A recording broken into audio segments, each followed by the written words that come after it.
So yun, good day, hello mga idol. So ngayon ilo-load test natin itong ginawa nating budget small solar setup.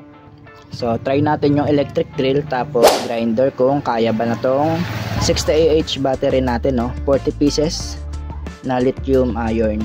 So tignan natin, saksak natin yung drill. Ito yung dalawang saksakan na to, so para sa grinder at drill. So dito ang saksakan natin sa gilid. Ayan, pasaksak na. Ito ay para sa grinder to, tapos itong isa sa drill dito. Ayan, so testing natin kung kakayanin ba. So dito yung switch, i-on na natin yung switch.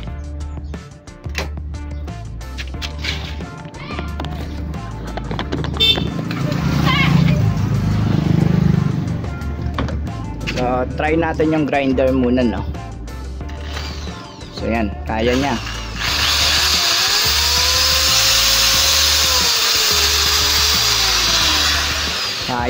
Kayang-kaya mga idol, no?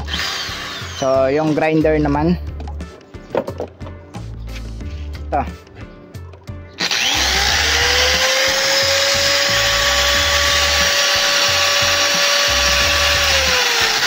So kayang-kaya niya, no? So ang watts na to 1000 watts yung watts ng ating grinder, pero kayang-kaya niya. Ang watts naman na tong ating drill, mag-focus 680. So 680 watts. Ayan. So kaya niya mga idol.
So yan mga idol, malapit na natin matapos yung ating small solar setup. So ang kulang na lang, itong wiring na lang ng pilot bulb, dalawa yan.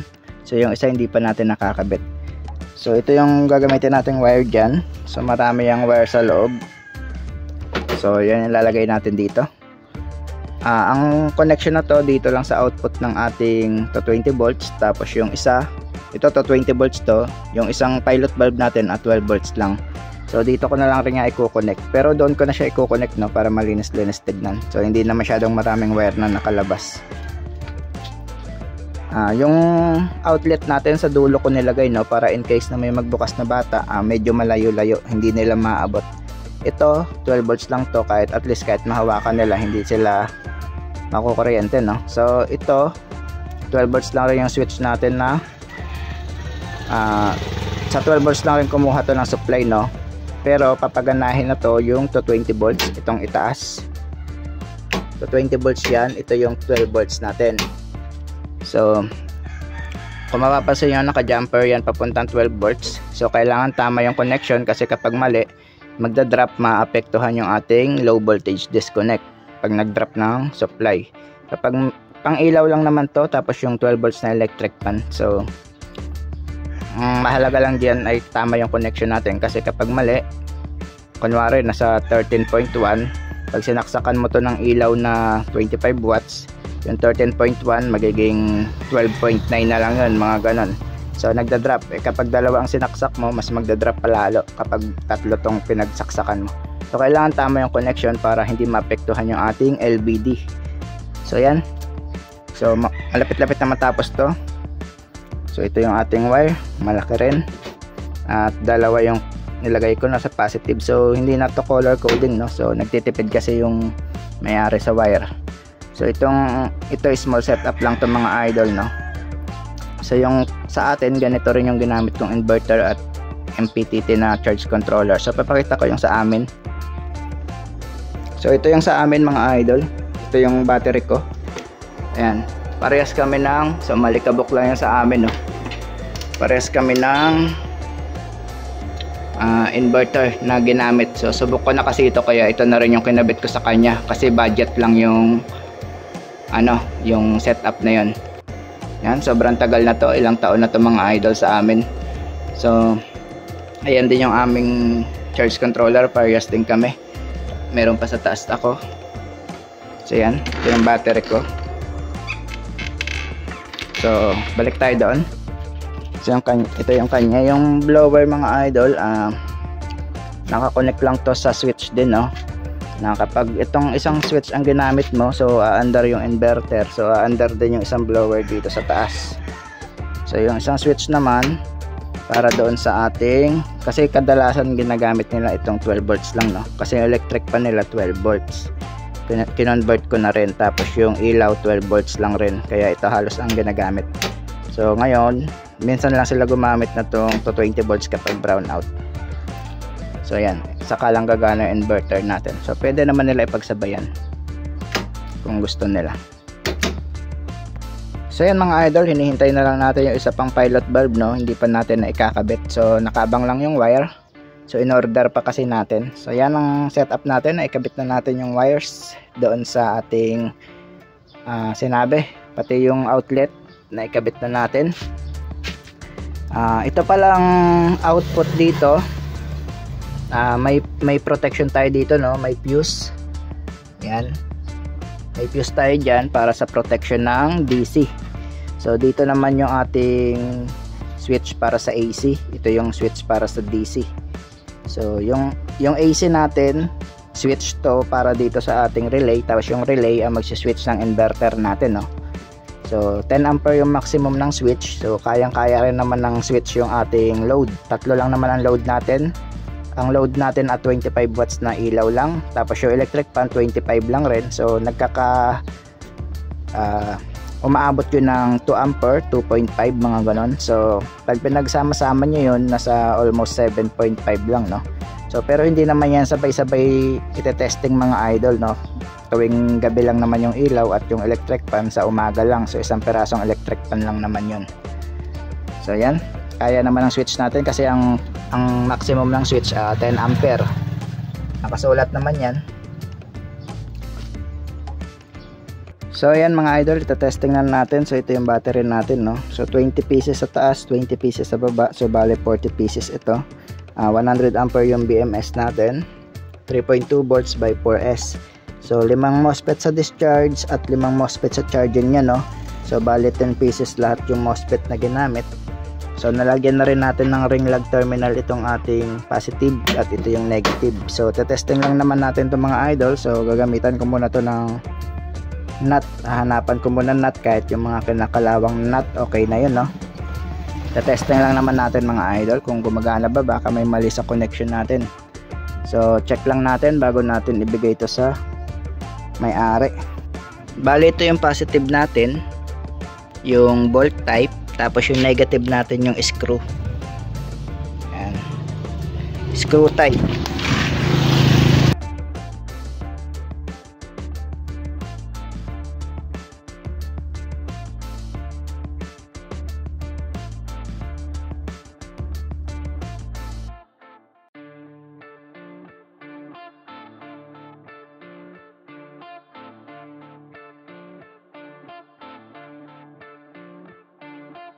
Okay, try na natin siya ngayon mga idol. On natin, kahit ito wag muna kasi para sa ano to, charge controller, wala pa tayong solar eh. Dito nakasaksak yung solar natin. So yun, no, nag-on yung ating inverter, no. Naka-off pa yung switch pero nag-on yung inverter ko. So mukhang baligtad yung connection ng ating wirings dito, no. So dapat ito nandito sa kabila. So ito nandito dapat. Hindi, yan o, umiikot yung blower. Check natin kung gumagana. Ayan o, umiilaw.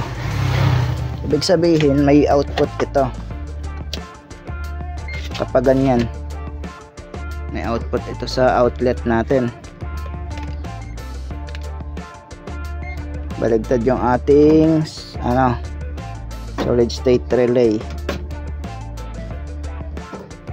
Meron siyang 224. So try natin ngayon, pero yung blower ko dito sa taas hindi siya gumagana, no, kasi naka-off yung switch. On natin yung switch. So yun, umikot yung blower. Ulitin natin. Off. On natin yung switch. On natin yung switch. Wait lang, pahintuin natin yan. On natin. So yun, gumana, no. Mukhang may problema lang dito sa wirings dito, kasi hindi nag-off yung inverter kapag in-off natin tong switch. Yan, no. Nag-on naman yung relay kapag in-on natin yung switch. Yan, no. Umiilaw. So off natin yung switch. So namamatay, no. So baligtarin lang natin yung connection dito. So dyan lang naman nagka-problema. Tanggalin natin kung mamamatay ba yung inverter natin. Yan, namatay yung inverter natin nung tinanggal ko, no. Tingnan natin yung ilaw. So yan, namatay din. Wala rin siyang output kapag ganyan. 0, 0, 0.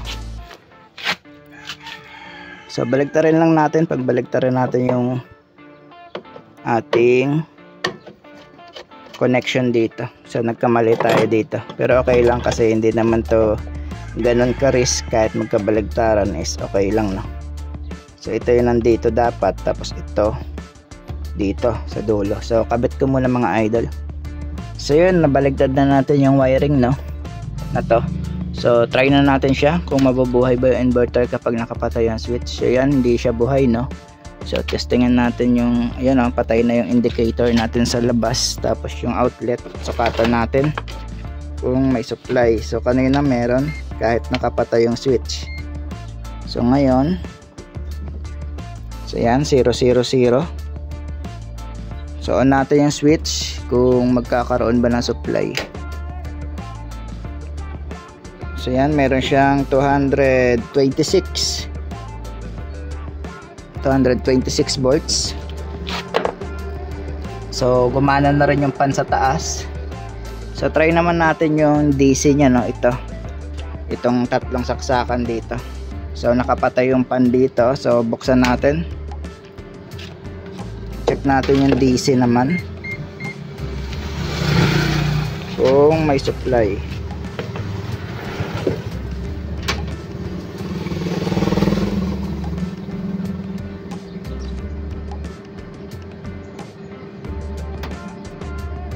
Meron siyang 12.99 DC. So dito 12.94. Yan, gumagana na inverter natin, no? Tingnan natin yung indicator kung gumagana. Yan, gumagana rin yung indicator ng 220 volts. Yung 12 volts wala pa. Abang pa lang yung wire ng 12 volts natin. Ito. Tapos ito, ididikit na lang natin yan dito para malinis tignan. So, tingnan natin yung indicator kung namamatay ba siya kapag pinatay din yung ating ating switch. So, patayin natin switch. Yan, namatay. So, buksan natin ulit. So, yun, patayin natin. So, yun, gumagana rin yung indicator sa harap. So, yan mga idol, almost kompleto na siya, no? Konti na lang. So, may kulang pa tayong pilot valve dito. Tapos lagyan niya na lang to ng isolation, no, para kahit kahoy lang, para at least hindi dumikit dito sa bakal kasi metal tong frame niya. So kahit dito lang, tapos dito, tapos sa ilalim. So yun lang mga idol. Yung ibang piyesa dito gamit na rin pala, no, tulad na tong mga blower. Yan, may mga alikabok na, ano lang, in-upgrade lang, tapos nilipat ng lalagyan. So patayin natin mga idol. Okay na to mga idol.